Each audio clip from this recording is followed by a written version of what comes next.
নমস্কার। কেমন আছেন সবাই? আমি মাধবী। রান্না ভালোবাসিতে সব্বাইকে স্বাগত জানাই। আসুন, আজ আমরা আবার বাঁধাকপি রান্না করব। শীত চলে যাওয়ার আগে আর বাজার থেকে টাটকা বাঁধাকপি চলে যাওয়ার আগে আমরা আবারও একবার বাঁধাকপি রান্না করব। আর সেটা রান্না করব পেঁয়াজ রসুন ছাড়া, একদম নিরামিষ। নিরামিষ বাঁধাকপি রান্না করার জন্য এই যে দেখুন, আমি ১ থেকে ১.৫ চামচ জিরে হালকা করে শুকনো কড়াইতে ভেজে নিচ্ছি। ভেজে নেওয়ার পর সেটা নিয়ে নেব একটা বাটিতে। তারপর আবার কড়াই বসিয়ে দেব। কড়াই বসিয়ে কড়াইয়ের মধ্যে তেল দেব। আর ওই যে জিরে ভাজা করলাম, ওটা আমি গুঁড়ো করব না। ওটা শিল নোড়াতে জল দিয়ে ভালো করে বেটে নেব।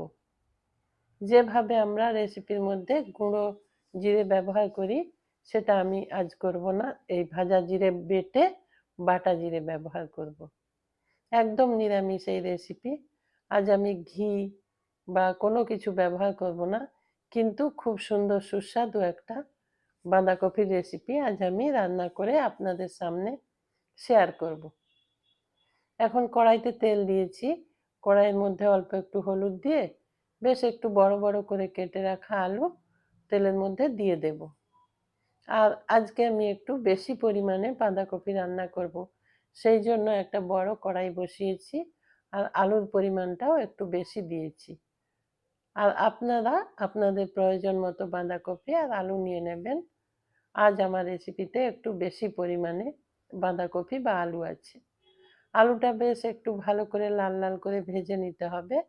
তারপর আমরা আলুটা ভাজা হয়ে গেলে একটা ঝাড়ির সাহায্যে আলুগুলো তুলে নেব। আলু তুলে নিয়েছি। তারপর আবারও একটু তেল দিলাম। তেল দিয়ে তেলের মধ্যে এখন আমি ফোড়নগুলো দিয়ে দেব। ফোড়নে আজ আমি ব্যবহার করব ৫ ফোড়ন। ৫ ফোড়ন দিয়েছি। যেহেতু আমার রেসিপিতে বাঁধাকপি বা আলুর পরিমাণ একটু বেশি আছে, সেই জন্য ৫ ফোড়নটাও একটু বেশি দিয়েছি। সঙ্গে দিয়েছি ২টো গোটা শুকনো লঙ্কা আর ছোট ছোট ২টো তেজপাতা।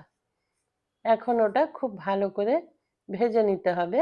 ফোড়ন থেকে এখন যখন একটা সুন্দর ফ্লেভার বেরিয়ে আসবে, তখন এইখানে আমি দিয়ে দেব আদা বাটা। ১.৫ চামচ আদা বাটা দিলাম।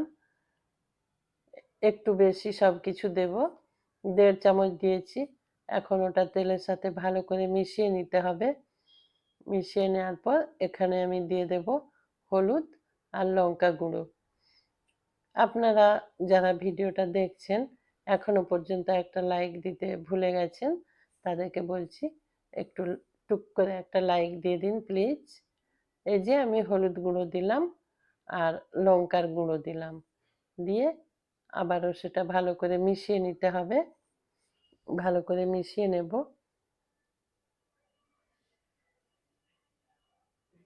আজ আমার রেসিপি একদম নিরামিষ।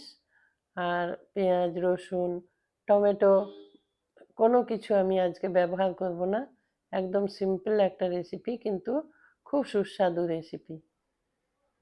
নিরামিষ দিনে এইভাবে বাঁধাকপি রান্না করে রুটি পরোটা সব কিছুর সাথে খুব সুন্দর লাগবে। আর ভাতের সাথে তো কথাই নেই, এমনকি খিচুড়ির সাথেও এইভাবে বাঁধাকপি রান্না করে খেয়ে নিতে পারেন অনায়াসে। খুব সুন্দর সুস্বাদু হবে আজকে আমার এই রেসিপি। অল্প অল্প জল দিয়ে মশলাটা কষিয়ে নিয়েছি। কষিয়ে নেওয়ার পর ওই যে জিরে ভেজে বেটে রেখেছিলাম ওটা দিয়ে দিলাম। আর ওই বাটিটা ধুয়ে অল্প একটু জল দিয়ে দিলাম। জল দিয়ে আবার ভালো করে মিশিয়ে নেব, কিন্তু খুব বেশি সময় নিয়ে এটা আমি কষাবো না মশলাটা। আগে আদা কষিয়ে নিয়েছি, কিন্তু এই জিরে দেওয়ার পর আর বেশি সময় কষাবো না, কারণ জিরে আমার ভাজা আছে। আর বেশি কষিয়ে নিলে এই যে ফ্লেভারটা এটা এত সুন্দরভাবে পাবো না। এই যে ভাজা জিরের একটা ফ্লেভার, সেটা যে বেটে দিয়েছি, তার জন্য এই রেসিপিতে খুব সুন্দর একটা ফ্লেভার আসবে। যার কারণে আজকে আমি শেষে ঘি পর্যন্ত ব্যবহার করিনি। তবুও কিন্তু খুব সুস্বাদু এই রেসিপি হবে। দেখুন আপনারা। আর যদি ভালো লাগে অবশ্যই আমাকে কমেন্টে জানাবেন। আর আমার ভিডিওটা কন্টিনিউ করার অনুরোধ রইল। পুরোটা দেখার অনুরোধ রইল। এখন বাঁধাকপি দিয়ে দিয়েছি মশলার মধ্যে, দিয়ে ভালো করে নাড়াচাড়া করব, ভালো করে সব কিছু মিশিয়ে নেব।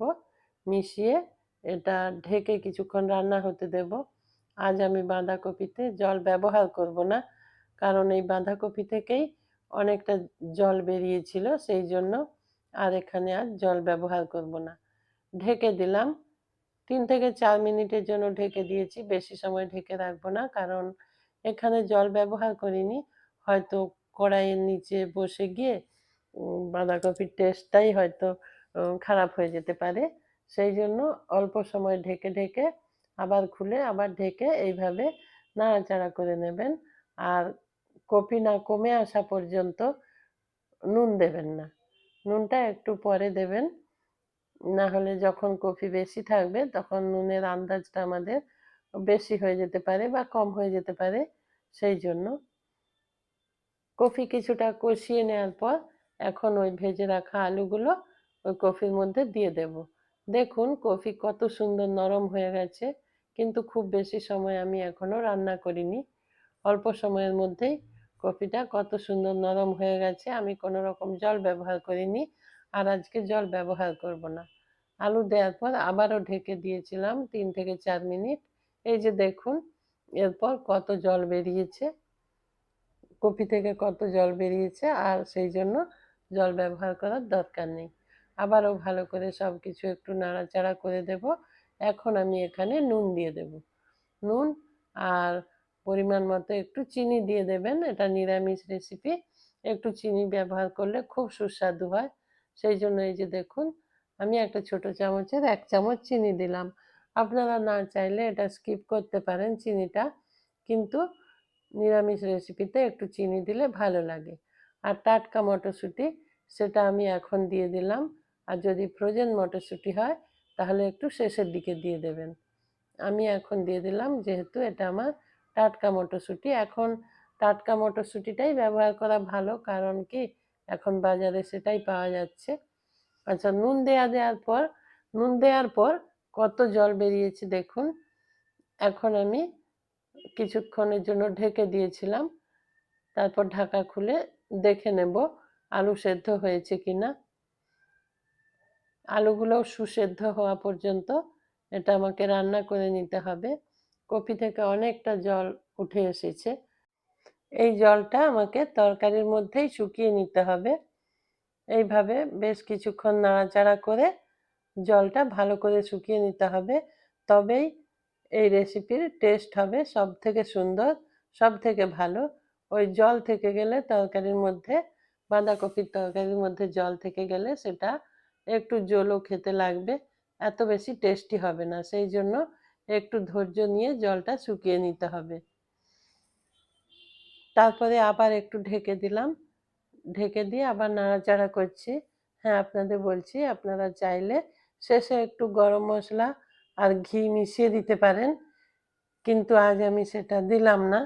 ওই যে জিরে ভেজে বেটে দিয়েছি, ওর জন্যই ফ্লেভার খুব সুন্দর আসবে। আমি এখানে আর কোনো কিছু ব্যবহার করলাম না। এইভাবে দেখুন নাড়াচাড়া করে আমি রেসিপিটা কমপ্লিট করলাম। আপনারা যারা আমার সঙ্গে ছিলেন সবাইকে অসংখ্য ধন্যবাদ। ভালো লাগলে লাইক, কমেন্ট, শেয়ার করবেন। নমস্কার, ভালো থাকবেন সবাই।